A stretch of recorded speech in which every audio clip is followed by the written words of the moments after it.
Hi అండి, అందరూ ఎలా ఉన్నారు? బాగున్నారా? అని బాగున్నానండి. ఇదేం పచ్చడి అనుకుంటున్నారా? కొబ్బరి పచ్చడి. కొబ్బరి పచ్చడి అసలు ఎందుకు చేయాల్సి వచ్చిందో తెలుసా అండి? కొబ్బరికాయ కొట్టాము. కొబ్బరికాయ కొడితే అది కొంచెం ఉప్పుగా వచ్చింది. కొంచెం ఏంటండి, కొంచెం చాలానే ఉప్పుగానే వచ్చింది. ఎందుకు ఉప్పుగా వచ్చిందో తెలియదు, కొంచెం ఉప్పుగా అయితే వచ్చింది. కాయ అయితే బాగానే ఉంది, అంతా బాగానే ఉంది.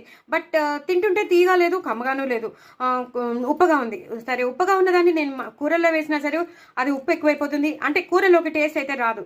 సో నేను చేశానంటే పచ్చడి చేసేసాను. నేను షార్ట్ వీడియోలో నేను పచ్చడి పంపిస్తున్నానండి. సూపర్ వచ్చింది పచ్చడి మాత్రం, చాలా సూపర్ వచ్చింది. చూసారు కదా, యాస్టీజ్ నేను పచ్చిమిరపకాయ కూడా పెట్టేశాను, కొత్తిమీర కరివేపాకు వేసుకున్నాను, ఇంగు పోపు పెట్టుకున్నాను, వెల్లుల్లిపాయలు వేసాను, యాస్టీజ్గా చింతపండు కూడా పోపుతో పాటు వేసేసాను. అద్దరిపోయింది పచ్చడి మాత్రం.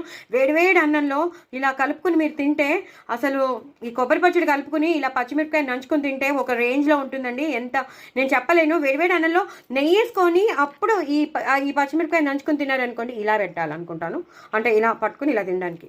సో సూపర్ అండి, సూపర్ సూపర్ సూపర్. నేను మినపప్పు శనగపప్పు కూడా వేయలేదు, నేను సాంబార్ పొడి వేసి చేశాను. అందుకే చెప్తున్నాను, షార్ట్ వీడియో చూస్తే మీకు అంతా తెలిసిపోతుంది. అందుకే మీరు స్కిప్ చేయకుండా అన్ని వీడియోస్ చూడండి. మన ఇంట్లో ఉన్న ఇంగ్రీడియంట్స్తోనే ఈజీగా చేసుకుని టేస్టీగా చేసుకుని మన ఫ్యామిలీకి పెట్టచ్చు, మీరు కూడా తినచ్చు. మీకు సాటిస్ఫాక్షన్ అనేది వస్తుంది. ఓ, నేను ఇవాళ చేసుకున్నది చాలా బాగా వచ్చింది అనే సాటిస్ఫాక్షన్ రావాలి ఎప్పుడైనా సరే. సో అది మాత్రం కంపల్సరీ వస్తుందండి. సో తప్పకుండా చేసుకోండి. నా ఛానల్ మాత్రం సబ్స్క్రైబ్ చేసుకోవడం అసలు మర్చిపోవద్దు. లాంగ్ వీడియోస్ చూడండి, స్కిప్ చేయకుండా చూడండి. అలాగే నా ఛానల్ని సబ్స్క్రైబ్ చేసుకోమని అందరికీ చెప్పండి. నా ఛానల్ని ప్రమోట్ చేయండి, లైక్ చేయండి, షేర్ చేయండి. కొత్త వాళ్ళు ఎవరైనా ఉంటే వాళ్ళు కూడా సబ్స్క్రైబ్ చేసుకోండి. ఎవరు సబ్స్క్రైబ్ చేసుకోకుండా చూసేస్తున్నారు, దయచేసి సబ్స్క్రైబ్ చేసుకుని చూడండి. ఎన్ని కావాలంటే అన్ని వీడియోస్ చూడండి. మంచి మంచి రెసిపీస్ మీ దగ్గర ఉన్నాయి. హ్యాపీగా ఈజీగా చేసుకునే రెసిపీసే నేను చూపిస్తాను. కష్టంగా బయటికి వెళ్ళిపోయి తెచ్చేసుకోవడాలు అలాంటివి ఏమి ఉండవు. సో తప్పకుండా చేసుకోండి. ఇది మాత్రం మిస్ అవ్వద్దు. ఇంకో పోపు ఎక్కువ పెట్టుకోండి. వెల్లుల్లిపాయలు వేసాను.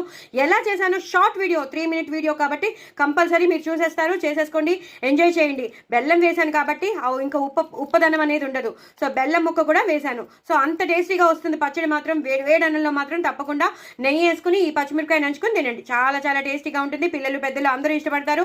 రోటీలోకి బాగుంటుంది, దోశల్లోకి బాగుంటుంది, ఇంకా అన్నిటికీ బాగుంటుంది. ఇంకా అన్నంలోకి అయితే చెప్పక్కర్లేదు. మీరు తప్పకుండా నా ఛానల్ సబ్స్క్రైబ్ చేసుకుంటారని అనుకుంటాను. ఇంత టేస్టీ అయిన కొబ్బరి పచ్చడి మరి మీరు వదులుతారా? వదలద్దు. ఉప్పగా ఉంది కాబట్టి నేను బెల్లం ముక్క కూడా వేశాను. సో చాలా బ్యాలెన్స్ అయిపోయింది. సైమల్టేనియస్గా చాలా చాలా టేస్టీగా ఉంది. మీరు తప్పకుండా నా ఛానల్ మాత్రం సబ్స్క్రైబ్ చేసుకోవడం అసలు మర్చిపోద్దే. బాయ్ అండి.